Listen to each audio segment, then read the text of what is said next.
Hi everybody, today we are going to learn how to solve equations that have fractions. Okay, so when we're solving an equation that has a single fraction like you see here we have 2 over 3x. I don't want you to be afraid of a fraction.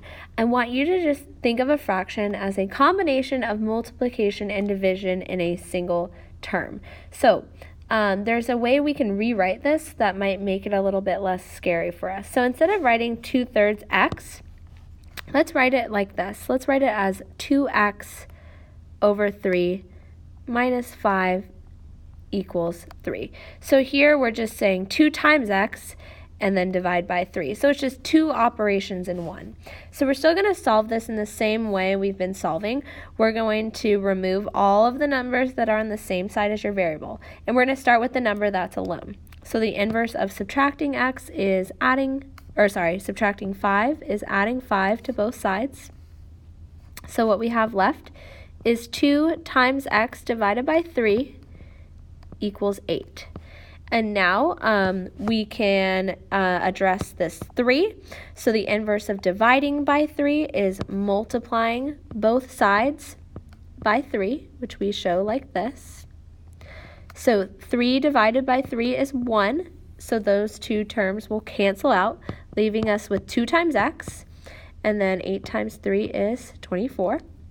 And then our last step, we do the inverse of multiplication, which is division. So I'm going to divide both sides by 2, and I have 1x equals 12. So once again, don't be afraid when you see a fraction. It's just a combination of multiplying and dividing in a single term. Your variable, or this x, will always move up to the numerator when it's written like this. All right, let's try this next example together. We have 11 equals negative 6/5 x plus 9. So once again, we can rewrite this slightly differently. We could say negative 6x divided by 5 plus 9. And just so you know, this negative, here you see it out front. We could either put it one time out front, one time on the top in the numerator, or even one time in the denominator. It really doesn't matter as long as you only write it a single time. So here's my variable, which means these 3 values need to move. Let's start with the number that's alone. The inverse of adding 9 is subtracting 9 from both sides. So 11 minus 9 is 2. Then we have negative 6 times x divided by 5. And now we can get rid of this 5. The inverse of dividing by 5 is multiplying by 5 on both sides. 5 times 2 is 10. Here, 5 divided by 5 is 1, so we'll cancel out, and we have negative 6x left. Now we can divide both sides by negative 6. Don't forget about the negative. And you'll notice that we do have a fraction as our answer. So we have negative 10 over 6 equals 1x. And of course, we need to check to see if we can simplify our fraction, which in this case we can.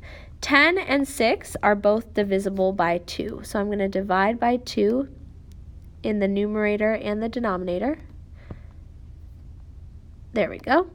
My negative stays. 10 divided by 2 is 5. 6 divided by 2 is 3. So negative 5/3 is our answer. So once again, a fraction, a single fraction, is just combining multiplication and division in a single step. All right, so go ahead and pause this video and see if you can give these two a try.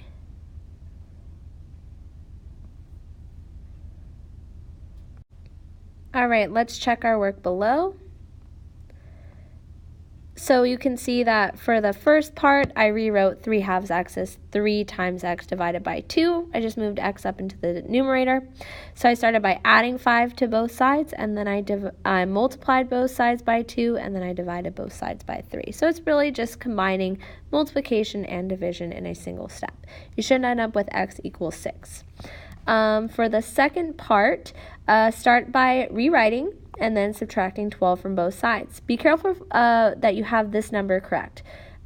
Here I'm combining a positive and a negative. My answer is negative because I'm starting with more negatives, But since the signs are different, I subtract the values. 12 minus 4 is 8, so I have negative 8.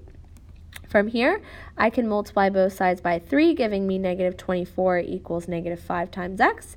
And then I can divide both sides by negative 5. Here, I am left with a fraction that I cannot simplify because there's no number that goes into both 24 or 5. But notice, my two negatives did cancel out into a positive. Remember, when you are multiplying or dividing with two negatives, your result is a positive. Okay, so what happens if we have more than one fraction? What if we have two fractions or even three? So if you have that, we can actually make our fractions disappear. We can clear them from our equation. And we can do this by multiplying every single term on both sides by what's called the least common multiple of your denominators, which of course is the bottom of your fraction. So let's talk about how to find a least common multiple. So we need to find a number that works for both numbers. So a number that both numbers can divide into. So the first thing you're always going to check is the larger number. It will never be the smaller number because the smaller one isn't big enough for the big one. So if I have 2 and 4, I'm always going to look at the larger number.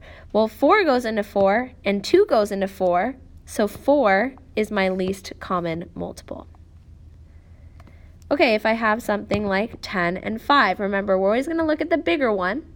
And since 5 goes into 10, 10 is our least common multiple. All right, let's look at the next one. We have a 6, a 9, and a 3. So we always look at the biggest number.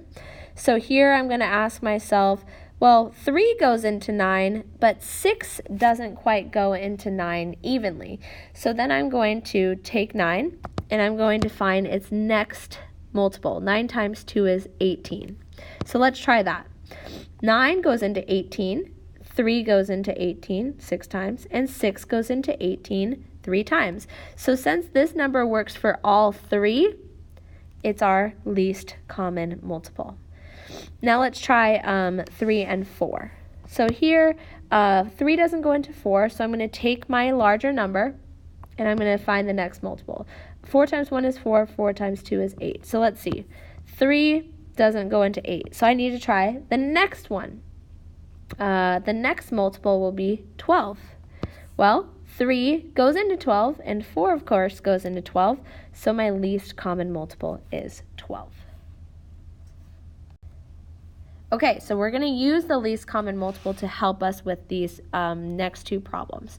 So here, you can see that I have a fraction on the left, and I have a fraction on the right. So I'm wondering if we can clear our fractions. So we want to first look at the denominators.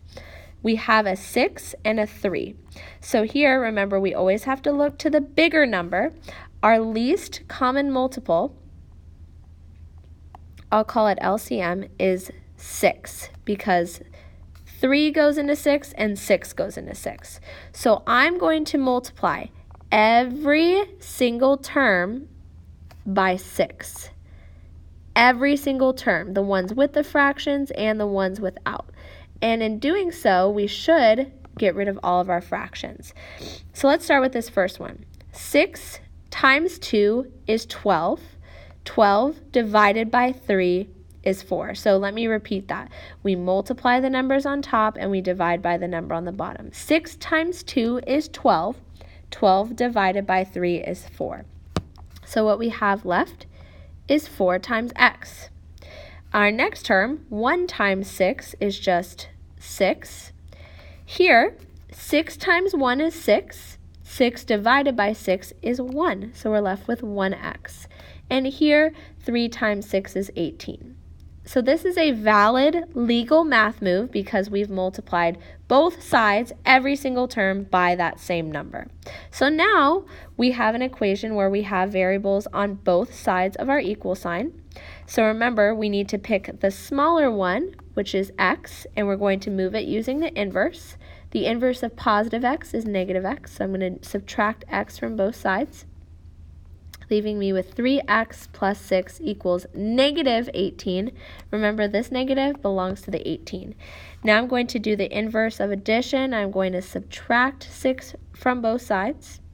Here I'm left with 3 times x equals. Now here, both of my values are negative, and I'm combining them, so my answer will also be negative. And since they're the same type of number, I'm going to add up the values. 18 plus 6 is 24, so I have negative 24. The inverse of multiplication is division, so I'm left with 1x equals negative 8, and I'm done. So you can see in one step, we can clear all of the fractions from our equation, and then you should have an equation that you are able to solve. So it makes it a lot easier just to multiply by the least common multiple and make your fractions disappear. Let's try one more together. So here, once again, we have a fraction. We have 2 fractions, so I want to make them disappear by multiplying by the least common multiple. We always check the bigger number. 8 goes into 8. And 4 goes into 8, so that means our least common multiple is 8. So I'm going to multiply every single term by 8. Every single term. Remember, fractions and non-fractions on both sides. So here, 8 times 3 is 24, divided by 8 is 3. Another way you can look at this is this 8 and this 8 will cancel out because they turn to a 1. So we're left with 3 times x minus 4 times 8 is 32 equals, let's do this one. 8 times 3 is 24, divided by 4 is 6. So we're left with negative 6x plus 2 times 8 is 16. Now I have a variable on both sides of my equation, so I'm going to find the smaller variable, which is here, and I'm going to do the inverse. The inverse of negative 6 is plus 6 on both sides. 3x plus 6x is 9x minus 32 equals 16. From here, I'm going to use my inverse operation and add 32 to both sides. I'm left with 9 times x equals 48. And from here, I'm going to use my inverse operation and divide both sides by 9. X equals 48 divided by 9. So lastly, I do need to check to see if we can simplify. Now, I can't divide 48 by 9, but I think that I might be able to divide 48 by 3. So let's check on the side. Let's see if we can do 48 divided by 3. So we're going to do a little bit of long division, bring down your 8, and 3 goes into 18 6 times. So it actually does divide in evenly. So we're going to divide our numerator and denominator by 3, and what we have left is 16 over 3. So remember, find the least common multiple of your denominators and multiply every single term by that number. That should make all of your fractions disappear, and then you should have an equation that you can solve.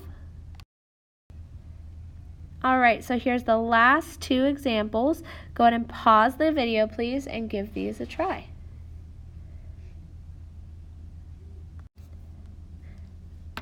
Okay, let's go ahead and check our work below. So for that first one, if my denominators are 2 and 4, my least common multiple is going to be 4. So you can see that I multiplied 4 to every single term, leaving me with this. So then pick the smaller variable and move it using the inverse operation, and then finish solving. You should get x equals negative 12.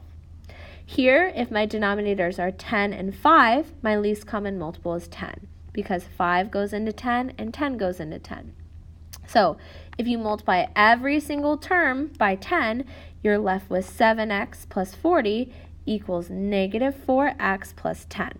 Find the smaller variable and move it using the inverse, and then finish solving using your inverse operations. Your final answer looks a little bit strange, but it is negative 30 over 11. All right, that is all for today. Thank you so much for watching.